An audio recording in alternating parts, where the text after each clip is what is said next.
Guys, study with Abhijit में आपका स्वागत है। आज हम लोग डिस्कस करने जा रहे हैं जिस टॉपिक का नाम होगा आपका नर्चरिंग क्रिएटिविटी इन साइंस। पिछले वीडियो में हम लोगों ने पढ़ा था कि साइंस में क्यूरियोसिटी का कितना रोल है। इस वीडियो में हम लोग समझेंगे कि साइंस में क्रिएटिविटी का भी कितना योगदान रहता है। तो चलिए वीडियो को शुरू करते हैं।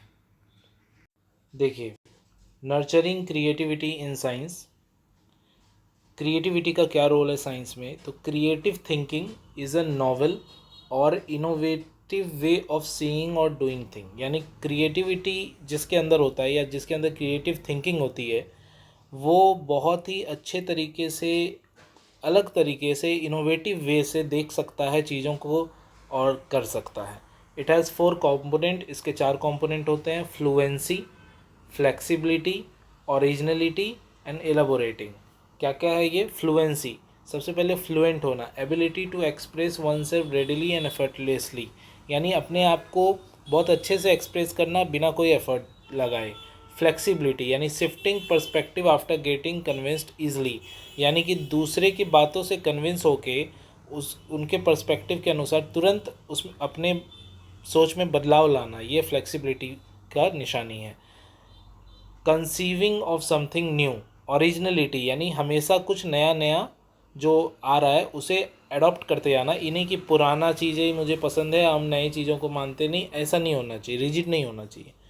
एलाबोरेटिंग और बिल्डिंग ऑन अनदर आइडियाज़, यानी एलाबोरेट करके हर चीज़ों को समझना।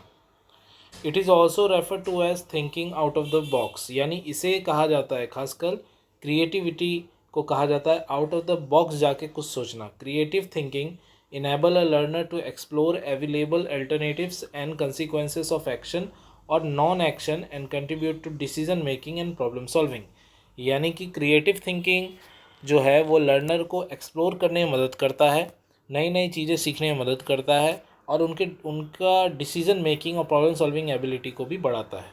For nurturing creativity the teacher can follow a variety of activities such as questioning, gathering relevant information, analyzing and processing it to solve problem, looking for a number of ways to approaching a problem, thinking aloud, enacting a play drama, writing poems, constructing models etc। तो ये सब चीज़ें जो है ये creative thinking होगा अगर बच्चों में, तो ये सब संभव है टीचर के लिए आसानी से कर पाना। These activities can bring out the hidden talent of the learner, और ये एक्टिविटीज़ करा के टीचर जो है वो बच्चों के अंदर का हिडन टैलेंट बाहर ला सकता है। Children should not be stop to ask question saying your question is irrelevant और आउट ऑफ सिलेबस, यानी कि जब भी कोई बच्चा कोई सवाल पूछे तो उसे ये कभी नहीं बोलना चाहिए कि तुम्हारा क्वेश्चन जो है वो इररिलेवेंट है या आउट ऑफ द सिलेबस है।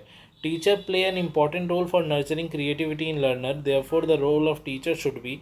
अब टीचर का इसमें बहुत बड़ा रोल है। टीचर क्या कर सकते हैं?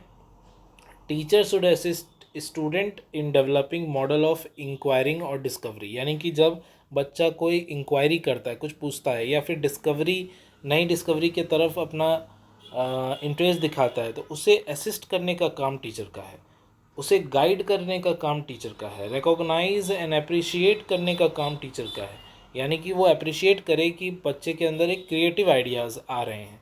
Encouraging student to frame question, और कहीं ना कहीं उसे इंकरेज करना चाहिए कि तुम और ऐसे ऐसे सवाल पूछो। Express to the student that their ideas have values, और उन्हें ये एहसास कराना कि वो जो सोच रहे हैं, वो जो नए नए आइडियाज़ के बारे में सोच रहे हैं उसकी वैल्यूज़ है, वो बेफिजूल नहीं है, ये उन्हें फील कराना, ये भी टीचर का ही रोल है। कंक्लूज़न क्या है इसका? तो creativity is not related to any particular subject area. Science education provide opportunity to a person to create something new for the society and the nation, and it has the wide scope of fostering and encouraging creativity। यानी कि creativity जो है वो किसी particular subject से related नहीं है, लेकिन साइंस एजुकेशन जो है वो अपॉर्चुनिटी देता है पर्सन को कि वो क्रिएटिवली सोच सके, जो कहीं ना कहीं सोसाइटी के लिए कुछ नया या नेशन के लिए कुछ नया खोजने में मदद कर सके। और ये कहीं ना कहीं it has the wide scope, इसका बहुत बड़ा स्कोप भी है जो कि कहीं ना कहीं इंकरेज करता है क्रिएटिविटी को। तो ये था आज का वीडियो। अगर आपको वीडियो पसंद आया है तो प्लीज़ वीडियो को लाइक कीजिए और अपने दोस्तों के साथ इसे शेयर कीजिए। Thank you for watching. मिलते हैं अगले वीडियो में, तब तक के लिए ऐसे ही देखते रहिए स्टडी विद अभिजीत।